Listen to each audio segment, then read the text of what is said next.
உலக தரம் வாய்ந்த அமர இலக்கியங்களை ஒவ்வொரு மொழியும் பல்வேறு காலகட்டங்களில் தந்து கொண்டுதான் இருக்கின்றன. அந்த இலக்கியங்களை உலகம் முழுவதும் படித்து ரசிக்க வேண்டும் என்றால் அவை ஆங்கிலத்தில் மொழிபெயர்க்கப்பட வேண்டும். இல்லையென்றால் அவற்றை அந்தந்த மொழி பேசுபவர்களே ரசிக்க முடியும். தாய்மொழியில் எழுதப்படும் ஓர் இலக்கியம் ஆங்கிலத்திற்கோ அல்லது வேறொரு மொழிக்கோ மொழிபெயர்க்கப்படும் போது அதன் இயற்கை சுவையும் வீரியமும் குறைந்து போகும் என்பது ஓரளவுக்கு உண்மைதான். அப்படிப்பட்ட நிலையிலும் ஆங்கில உலகத்தை கவரும் ஓர் வேற்றுமொழி படைப்புத்தான் பிரசித்தி பெற்ற நோபல் பரிசுக்கு தகுதி பெறுகிறது. இந்திய இலக்கியத்தை பொறுத்தமட்டில் இதுவரை ஒரே ஒரு இலக்கியத்திற்குத்தான் அந்த கௌரவம் வழங்கப்பட்டிருக்கிறது. வங்காள மொழியில் எழுதப்பட்டு ஆங்கிலத்தில் மொழிபெயர்க்கப்பட்ட அந்த படைப்பின் பெயர் கீதாஞ்சலி. அதனை தந்து இந்திய இலக்கிய உலகிற்கு அழியா புகழை பெற்றுத்தந்த ரவீந்திரநாத் தாகூரின் கதையை தெரிந்து கொள்வோம். 1861 ஆண்டு மே மாதம் 7ஆம் தேதி கல்கத்தாவில் பிறந்தார் தாகூர். குடும்பத்தில் 14வது பிள்ளை அவர். ஆனால் பெற்றோர் வசதி மிக்கவர்கள் என்பதால் அனைவரும் செல்வச் செழிப்பில் வளர்ந்தனர். இளம் பருவத்திலிருந்தே இலக்கியம், இசை, சமயம் ஆகியவற்றில் அதிக ஆர்வம் காட்டினார் தாகூர். வேதங்களையும் உபநிடதங்களையும் ஆர்வத்துடன் கற்றார். மொழி ஆற்றல் அவருக்கு இயற்கையாகவே இருந்தது. எனவே 12வது வயதிலேயே கவிதைகள் புனையத் தொடங்கினார் தாகூர். தாகூரின் குடும்பம் வெளியிட்டு வந்த பாரதி என்ற பத்திரிகையில் அவரது ஆரம்பகால படைப்புகள் இடம்பெற்றன. கவிதைகள் எழுதிய அதே நேரத்தில் வங்காள நாட்டுப்புற பாடல்களை பாரம்பரிய இசையோடு கலந்து அவர் இசை தொகுப்பாகவும் வெளியிட்டார். பிற்காலத்தில் அது ரவீந்திர சங்கீதம் என்று அழைக்கப்பட்டது. தாகூர் முறையாக பள்ளி செல்லவில்லை. அதற்கு காரணம் பள்ளிக்கூடத்தின் கட்டுப்பாடுகளிலும் சட்ட திட்டங்களிலும் அவருக்கு உடன்பாடு கிடையாது என்பதுதான். கல்வியாக இருந்தாலும் சரி, கவிதையாக இருந்தாலும் சரி, இசையாக இருந்தாலும் சரி, எதிலுமே சுதந்திரத்தை விரும்பியவர் அவர். பள்ளிக்கு செல்லாவிட்டாலும் சமஸ்கிருதம், வங்காளம், ஆங்கிலம் ஆகியவற்றில் வல்லவராய் இருந்தார். தனிமையையும் கவிதையையும் விரும்பி போற்றிய தாகூர் தனது மிகச்சிறந்த படைப்புகளை தனிமையின் இனிமையில்தான் எழுதினார். அவருடைய இலக்கிய பணி சுமார் 60 ஆண்டுகள் நீடித்தது. அந்த காலகட்டத்தில் அவர் 1000க்கும் மேற்பட்ட கவிதைகள், 2000க்கும் மேற்பட்ட பாடல்கள், 25 நாடகங்கள், 8 சிறுகதை தொகுப்புகள் ஆகியவற்றை எழுதி குவித்தார். இலக்கியம், ஆன்மீகம், சமூகம், அரசியல் ஆகியவை பற்றி விழிப்புணர்ச்சியூட்டும் பல கட்டுரைகளையும் அவர் எழுதினார். இதையெல்லாம் தவிர்த்து அவருக்கு ஓவியம் வரையவும் நேரம் இருந்தது.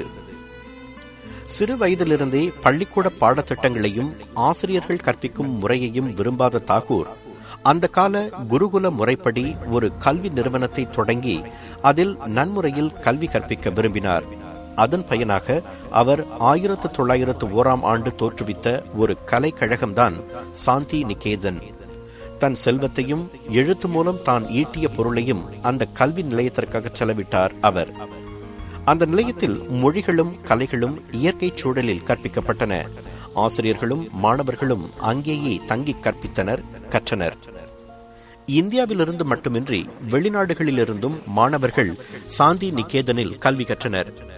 காந்தியடிகள் பலமுறை அந்த கல்வி நிலையத்திற்கு வருகை புரிந்தார். ஜவஹர்லால் நேரு அந்த கல்வி நிலையத்தின் மீது அதிக அக்கறை காட்டினார். இந்தியாவின் முன்னாள் பிரதமர் இந்திரா காந்தி அந்த நிலையத்தில் கல்வி பயின்றவர் என்பதும் குறிப்பிடத்தக்கது. சாந்தி நிகேதன் கலைக்கழகம் கொஞ்சம் கொஞ்சமாக வளர்ச்சி பெற்று பின்னர் விஸ்வ பாரதி பல்கலைக்கழகம் என்ற பெயரை பெற்றது. இன்றும் உலகின் பல்வேறு பகுதிகளிலிருந்தும் மாணவர்கள் அந்த பல்கலைக்கழகத்தில் கல்வி பயில வருகின்றனர். ரவீந்திரநாத் தாகூருக்கு அழியா புகழை தந்தது 103 கவிதைகளின் தொகுப்பாய் அவர் படைத்த அமர காவியமான கீதாஞ்சலிதான். அந்த கவிதைகள் உயரிய தத்துவங்களையும் ஆன்மீக சிந்தனைகளையும் அடிப்படையாக கொண்டவை. முதலில் தனது தாய்மொழியான வங்காளத்தில் எழுதிவிட்டு பின்னர் தானே அவற்றை ஆங்கிலத்தில் மொழிபெயர்த்தார் தாகூர். 1912ஆம் ஆண்டு வெளியான கீதாஞ்சலியை உலகம் ஆங்கிலத்தில் படித்து வியந்தது. அதற்கு அடுத்த ஆண்டே 1913இல் அந்த இலக்கியத்திற்கு நோபல் பரிசை தந்து மகிழ்ந்தது. நோபல் பரிசு தொகை தாகூருக்கு மகிழ்ச்சியை தந்தது. அதனை கொண்டு சாந்தி நிகேதனின் செலவுகளை பார்த்துக் கொள்ளலாம் என்று அவர் மகிழ்ந்தார். ஆனால் அவருக்கு ஒரு வருத்தமும் இருந்தது. மேல்நாட்டு உலகம் தன் படைப்பை பாராட்டிய பிறகுதான் சொந்த நாட்டு மக்களின் பாராட்டும் கவனமும் தன் நூலுக்கு கிடைத்தது என்பது குறித்து அவர் வருந்தினார். அது மட்டுமல்ல, தனக்கு கிடைத்த பரிசுத் தொகையை கல்கத்தாவிலிருந்த ஒரு வங்கியில் போட்டார் தாகூர். துரதிருஷ்டவசமாக அந்த வங்கி நொடித்து போனது. தாகூரின் இலக்கிய பங்களிப்பை பாராட்டும் வகையில் அப்போதைய பிரிட்டிஷ் அரசாங்கம் 1915 ஆண்டு அவருக்கு சர் பட்டம் வழங்கி சிறப்பித்தது.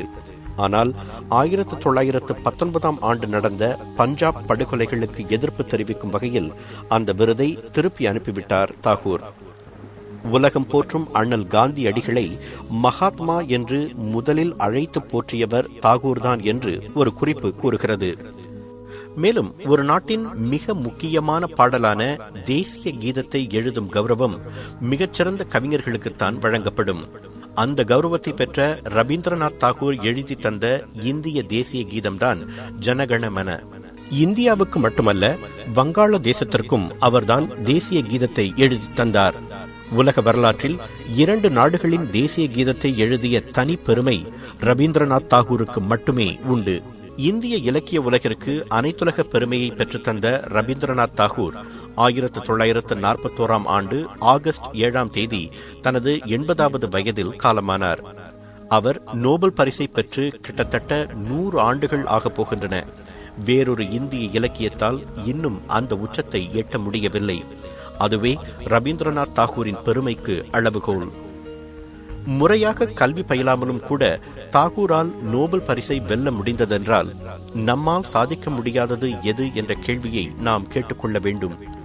ஓர் இலக்கை வகுத்துக் கொண்டு அதனை நோக்கி தன்னம்பிக்கையையும் விடாமுயற்சியையும் உரமாக விதைத்து தைரியமாக முன்னேறினால் தாகூருக்கு வசப்பட்டது போல் நிச்சயம் நமக்கும் நாம் விரும்பும் வானம் வசப்படும்.